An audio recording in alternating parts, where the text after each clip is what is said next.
Assalamualaikum warahmatullahi wabarakatuh. Salam sejahtera, Om Swastiastu, Namo Buddhaya, dan salam kebajikan.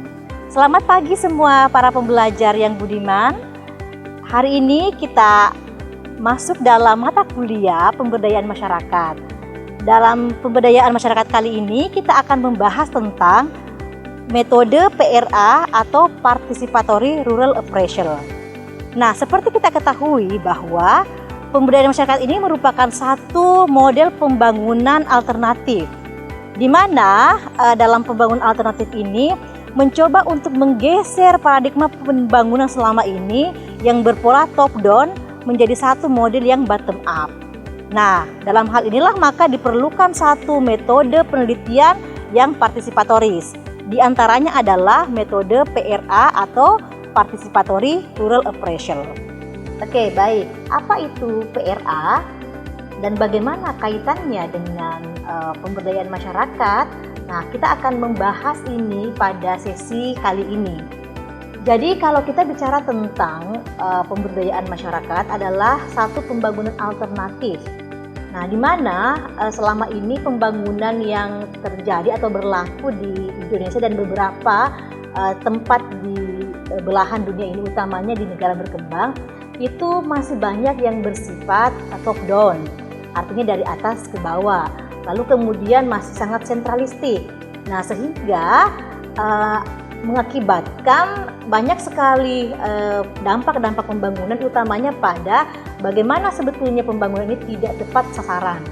Nah, kadang-kadang banyak pembangunan itu atau produk hasil-hasil pembangunan itu tidak dirasakan oleh masyarakat secara keseluruhan. Beberapa data menunjukkan bahwa hal ini disebabkan karena masyarakat kurang terlibat aktif di dalam proses pembangunan. Nah, inilah yang kemudian menjadi satu keresahan bahwa ini pembangunan yang seyogyanya untuk masyarakat, tapi manfaatnya justru tidak dirasakan oleh masyarakat. Nah, konteks inilah kemudian melahirkan satu model-model pembangunan yang partisipatoris. Jadi, pembangunan yang partisipatoris itu maksudnya adalah pembangunan yang kemudian berpola bottom up, dari bawah ke atas. Bagaimana masyarakat ini kemudian dilibatkan secara aktif di dalam mengemukakan gagasan mereka, tidak hanya dalam proses pelaksanaan, tapi mulai dari perencanaan, pelaksanaan, sampai kemudian proses evaluasi, refleksi, bahkan kemudian perencanaan berikutnya atau rencana tindak lanjut dari proses refleksi itu. Nah, keseluruhan ini kemudian kita kenal dengan satu konsep pemberdayaan masyarakat. Nah, menurut Chambers, ini ada 4 pilar di dalam pemberdayaan. Yang pertama itu adalah people center atau berpusat pada masyarakat. Yang kedua adalah participatory, yaitu adalah bagaimana melibatkan peran aktif masyarakat. Yang ketiga adalah empowering, bagaimana kemudian memberdayakan masyarakat, usaha-usaha masyarakat itu kemudian digerakkan agar mereka bisa berdaya. Dan yang keempat adalah sustainability atau keberlanjutan. Jadi bagaimana sebuah program di masyarakat tidak hanya terhenti pada saat itu, tapi dia berkelanjutan. Agar langkah-langkah pemberdayaan masyarakat bisa berjalan dengan maksimal, maka diperlukan pendekatan atau metode. Nah, dalam hal ini metode yang dipergunakan adalah disebut dengan PRA atau Participatory Rural Appraisal. Nah, sebetulnya PRA ini itu berangkat dari satu metode, barangkali pengembangan dari metode kuantitatif dan kualitatif yang sebetulnya berakar dari satu metode yang disebut dengan metode penelitian partisipatoris.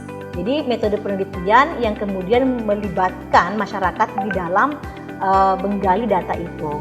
Nah, kalau kita lihat ada 2 model dalam metode penelitian partisipatoris. Ada metode namanya RRA dan kedua ada namanya PRA. Metode RRA ini adalah metode yang disebut dengan Rapid Rural Appraisal. Jadi Rapid Rural Appraisal itu adalah metode di dalam mengkaji desa secara cepat. Nah, ini sebetulnya merupakan sanggahan atau kritik terhadap metode penelitian yang selama ini dilakukan dengan model turis Abidin. Apa itu turis Abidin? Kadang-kadang sebuah penelitian kita datang ke desa itu seperti turis, foto-foto, motret, ngambil data, tapi kemudian orang lokal tidak dilibatkan ya, artinya kemudian itu hanya perspektif kita, maka disebut dengan turis. Lalu abidin atas biaya dinas, karena kemudian itu dibiayai dinas ya, sehingga kemudian tidak maksimal di dalam bagaimana mengambil data itu, jadi hanya permukaan saja. Nah ini kadang-kadang bias ya, sebab kadang-kadang itu hanya sesuai dengan pemikiran si peneliti ini, maka muncullah konsep penelitian atau yang disebut dengan metode penelitian partisipatoris. Nah, di antaranya tadi itu RRA. Dalam RRA ini memang diperlukan satu kelompok kecil peneliti interdisiplin. Jadi antardisiplin atau interdisiplin itu diperlukan sehingga nanti ada satu analisa yang cukup komprehensif, holistik ya. Nah, di RRA ini juga kalau kita kaitkan dengan kajian pendekatan etnografi, kita mengenal istilah emik dan etik. Nah, di sini di metode penelitian partisipatoris ini termasuk RRA dan PRA juga itu menggunakan pendekatan emik. Jadi bagaimana masyarakat ini sebetulnya sudut pandang masyarakat ini yang kemudian dilihat ya, kemudian juga diberikan ruang yang khusus untuk kemudian dieksplorasi lebih lanjut. Nah ini untuk penelitian partisipatoris dalam model RRA. Nah kemudian RRA ini juga mengalami satu keterbatasan sebab pelibatan masyarakatnya itu tidak terlalu maksimal. Oleh karena itu maka muncullah satu konsep yang disebut dengan PRA atau Participatory Rural Appraisal. Karena prinsipnya dalam PRA itu adalah dari masyarakat, oleh masyarakat, dan untuk masyarakat. Artinya apa? Data itu diambil dari masyarakat bersama fasilitator ya. Jadi peneliti dalam hal ini bertindak sebagai fasilitator. Kemudian masyarakat sebagai informannya sekaligus dia juga melakukan riset terhadap diri sendiri. Ya, jadi kemudian akan berbagi informasi dengan si peneliti yang tadi menjadi fasilitator. Dalam proses tadi kemudian kita lihat dalam proses perencanaan, kemudian juga oleh mereka sendiri. Nah, di sini fasilitator atau orang luar itu yang mungkin kita bisa sebut dengan peneliti ataupun lainnya itu kemudian menjadi fasilitator untuk masyarakat. Dia berperan sebagai fasilitator untuk memfasilitasi atau menstimulasi dan mendampingi masyarakat dalam proses-proses tersebut. Yang ketiga adalah untuk masyarakat. Jadi masyarakat ini kemudian data itu bukan untuk orang lain tapi untuk dirinya sendiri, dipakai untuk mengembangkan hidupnya. Nah inilah yang kemudian kita sebut dengan satu konsep atau model partisipasi di dalam pengambilan data dan di dalam analisis data dan mengorganisir data. Menurut Robert Chambers, PRA ini merupakan sebuah pendekatan yang prinsipnya itu melakukan sharing knowledge kepada masyarakat, sharing power kepada masyarakat. Jadi kalau pada awalnya power atau kemudian kekuasaan itu dimiliki oleh peneliti, dimiliki oleh orang yang akan menggali data, maka ini kemudian dibagikan ya ke masyarakat juga. Jadi tidak hanya otoritas milik peneliti atau fasilitator orang luar, tapi justru masyarakat sebagai orang dalam yang sesungguhnya mereka memiliki data itu, mereka juga memiliki kekuasaan atas data tersebut. Jadi mereka ada namanya sharing power ya terhadap data tersebut. Nah, oleh karena itu maka data ini pun nanti ketika dihasilkan itu juga menjadi milik mereka. Jadi ini yang kedua menurut Chambers bahwa dengan PRA ini maka tidak ada lagi dominasi. Nah, dominasi terhadap analisa data, kemudian terhadap bagaimana membaca data itu, begitu ya. Tetapi kemudian ada ketersebaran. Jadi ketersebaran terhadap ya pengetahuan akan data tersebut. Nah, untuk itu maka ada beberapa hal yang perlu kita perhatikan di dalam menerapkan PRA di masyarakat. Nah, ada beberapa sikap yang harus kita perhatikan. Di antaranya adalah partisipasi. Jadi, bagaimana masyarakat ini diajak untuk atau dimotivasi untuk terlibat aktif di dalam proses-proses pengambilan data. Nah, kemudian yang kedua adalah bagaimana kita menghargai anggota masyarakat. Jadi, kadang-kadang di masyarakat itu kan tidak sama ya pengetahuan mereka, kedudukan mereka, begitu ya. Tetapi apa yang mereka katakan itu kan sebetulnya berangkat dari pengalaman-pengalaman yang mereka miliki. Maka kemudian dalam PRA ini adalah satu sikap untuk menghargai anggota masyarakat, menghargai keterampilan yang mereka miliki, dan menghargai pengetahuan lokal yang mereka miliki. Jadi tidak ada lagi yang kemudian nanti dominasi pengetahuan oleh orang luar atau orang tertentu ya, tetapi kemudian pengetahuan orang lokal itu menjadi satu hal yang penting untuk digali, karena itu juga nanti akan menjadikan sumber atau basic dalam mereka beraktivitas. Nah, kemudian yang ketiga adalah kita juga harus memperhatikan, juga kita harus pahami apa yang mereka ketahui, apa yang mereka katakan, apa yang mereka perlihatkan, dan apa yang mereka perbuat. Nah, inilah yang kemudian kita harus memberikan perhatian dan memberikan apresiasi terhadap hal tersebut. Selanjutnya, sikap yang baik di dalam model menggunakan PRA ini adalah tidak menggurui. Jadi harus lebih banyak mendengarkan dari masyarakat. Walaupun sebetulnya misalnya kita sebagai fasilitator ini adalah sarjana misalkan begitu ya, S1 atau S2 bahkan mungkin S3 yang kemudian sudah punya pengetahuan atau pengalaman di bangku kuliah, tetapi kemudian ketika menerapkan PRA maka sikap-sikap menggurui itu harus kemudian diminimalisir, bahkan dihilangkan gitu ya. Jadi yang ada adalah memotivasi. Nah, lebih banyak mendengarkan daripada kemudian kita berbicara. Karena kalau kita lebih banyak mendengarkan maka akan banyak informasi yang akan kita peroleh. Oke, kemudian selanjutnya adalah selalu rendah hati di masyarakat. Nah, sebab kalau kemudian selalu memperlihatkan ini loh saya, maka yakin dan percaya kalian tidak akan mendapatkan data. Bahkan kemudian masyarakat tidak akan mau mengeluarkan informasi mereka terkait dengan apa yang mereka rasakan seperti itu. Nah, oleh karena itu maka kemudian sikap selanjutnya adalah bagaimana cara memberdayakan anggota komunitas ini. Kita mengatakan bahwa dalam hal ini maka kita datang untuk berbagi pengetahuan. Jadi untuk berbagi pengetahuan, kemudian bersama-sama masyarakat untuk meningkatkan dan menganalisa pengetahuan yang mereka miliki. Kemudian kita bertanya, PRA ini digunakan untuk apa sih? Yang pertama, PRA digunakan untuk melakukan penilaian dan penafsiran tentang kebutuhan masyarakat. Nah, ini yang penting, kebutuhan masyarakat. Mereka butuh apa sih? Jangan-jangan yang dibayangkan kebutuhan itu di kepala kita, bukan yang senyatanya di masyarakat. Nah, itulah yang kita lihat menjejaki kebutuhan masyarakat itu apa. Kemudian ada studi kelayakan. Apakah layak sebuah program ini dilakukan di masyarakat tersebut? Yang ketiga adalah bagaimana menentukan prioritas kegiatan pembangunan. Ya, ada banyak yang dibutuhkan masyarakat, tapi yang prioritas yang mana? Kemudian adalah melakukan monitoring dan evaluasi kegiatan pembangunan. Jadi ketika kita melakukan PRA juga sekaligus kita monitoring ya kegiatan. Jadi intinya PRA itu sebetulnya adalah sebuah pendekatan yang bisa dilakukan di aspek perencanaan, di aspek pelaksanaan, di aspek evaluasi. Itu model PRA bisa dilakukan semuanya. Nah, PRA ini sebetulnya bisa juga kita katakan bahwa sebagai sebuah metode singkat di dalam mengumpulkan data. Jadi fasilitator atau orang luar dan orang lokal itu terlibat bersama di dalam mengumpulkan data. Juga yang kedua kita bisa katakan bahwa PRA ini merupakan metodologi untuk action research. Jadi penelitian aksi, tidak hanya penelitian dalam konteks mengambil data aja, tapi penelitian bagaimana data yang diambil ini kemudian juga diaplikasikan ke masyarakat.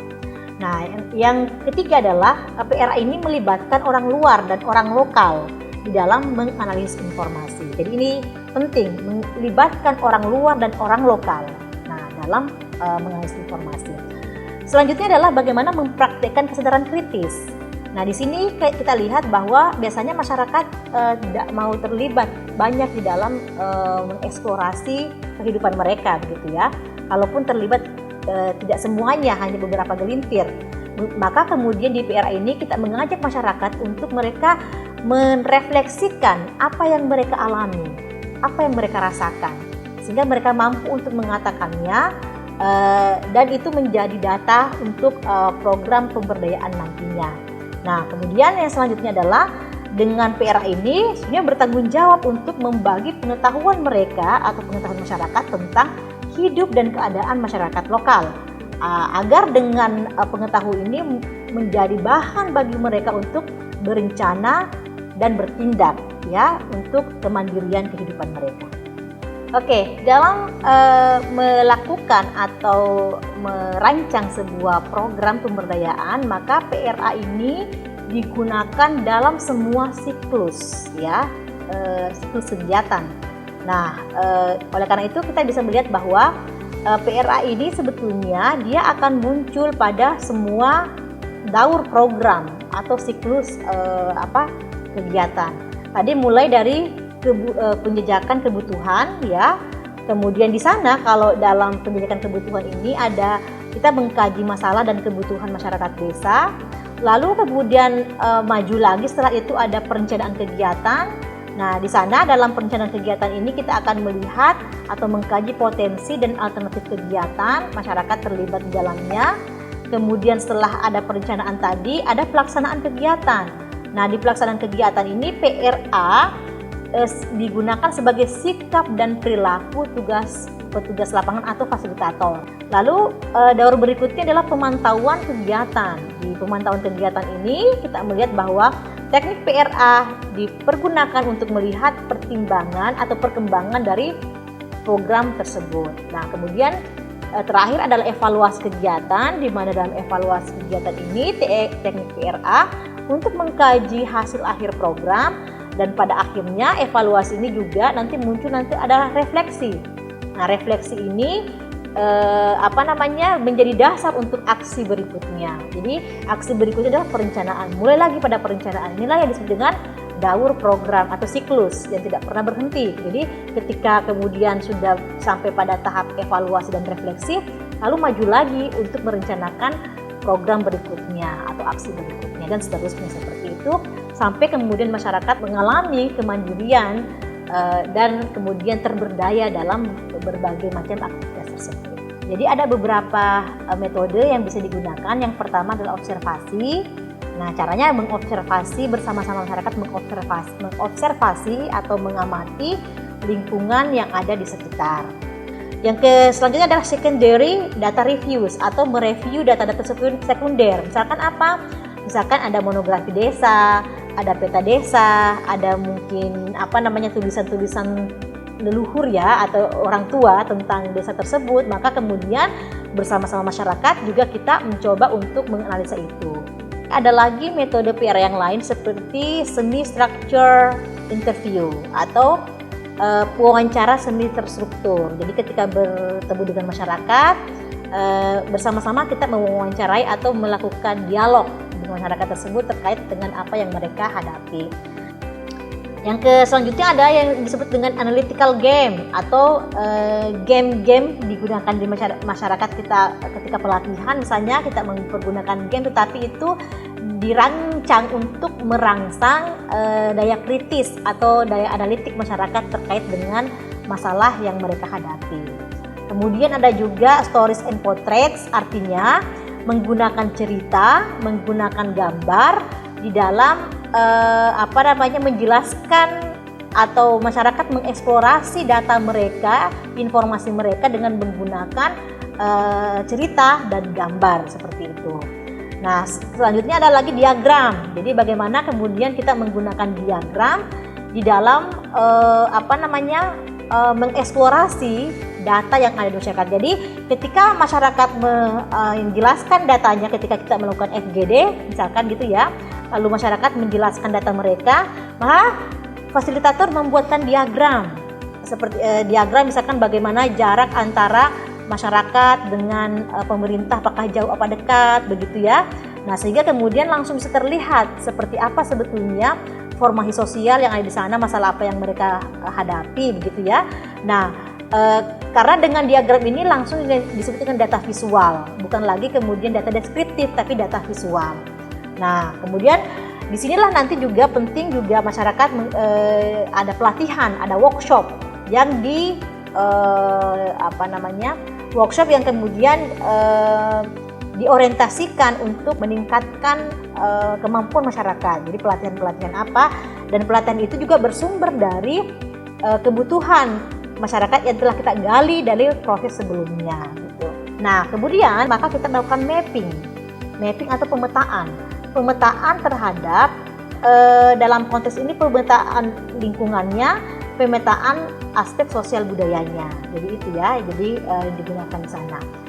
Nah, kalau di pemetaan ini maka kita akan melihat sarana fisik dan kondisi sosial yang terjadi pada wilayah tersebut. Nah, kemudian kalau tujuan pemetaan atau tujuan mapping itu sendiri adalah bagaimana memahami kondisi fisik suatu wilayah yang meliputi infrastrukturnya, seperti misalnya sarana jalan, saluran air, tempat sampah dan sebagainya. Kemudian yang kedua adalah potensi ekonomi sosialnya, bagaimana sarana perdagangan di sana, kemudian jenis pekerjaan laki-laki dan perempuan apa aja. Lalu yang ketiga dalam mapping ini juga adalah kita melihat bagaimana masalah yang timbul dari kondisi fisik dan sosial ekonomi itu. Nah, alasan kita melakukan mapping ini adalah dengan mapping ini dapat memberikan gambaran secara menyeluruh tentang kondisi suatu wilayah. Kemudian kita dapat menggali data wilayah secara lengkap, dan hasil pemetaan ini bisa digunakan sebagai bahan acuan untuk melakukan teknik PRA yang lain. Jadi di mapping ya ini juga nanti akan kita mengetahui bagaimana sebetulnya masalah dan potensi yang dimiliki oleh masyarakat tersebut. Kemudian jadi transaction atau berjalan menelusuri desa. Jadi fasilitator bersama warga berjalan menelusuri desa untuk melihat bagaimana perkembangan desa tersebut, apa saja perubahan yang terjadi, dan apa saja yang kemudian mungkin hilang atau bertambah di dalam desa tersebut. Jadi transaksi ini dilakukan dari satu misalnya pintu masuk desa sampai ke ujung desa. Nah, di sana nanti akan kita lihat titik-titik mana yang kemudian kita akan tandai sebagai satu bentuk perubahan di desa. Oke, baik. Jadi ketika kita sudah melakukan metode-metode ini dalam PRA, maka yang penting juga kita lakukan selanjutnya adalah bagaimana mereview data itu. Nah, mereview data ini tidak hanya dilakukan oleh fasilitator sendiri, tetapi juga tadi melibatkan masyarakat. Nah, disinilah kemudian kita akan mencoba memperlihatkan lagi data visual tadi yang sudah dibuat. Apakah mereka kemudian tidak ada revisi dari mereka, ataukah itu sudah dianggap fix? Maka ketika ini sudah dianggap fix oleh masyarakat, maka inilah yang akan menjadi data pegangan kita untuk melakukan untuk merancang sebuah program di sana. Nah, kemudian setelah review tadi kita melakukan refleksi terhadap data yang sudah kita lakukan. Jadi tentu saja refleksinya itu bersama-sama dengan masyarakat. Nah, sehingga nanti pada akhirnya temuan-temuan yang kita dapatkan atau kesimpulan yang kita dapatkan dari hal tersebut itu sudah melalui proses analisis bersama masyarakat.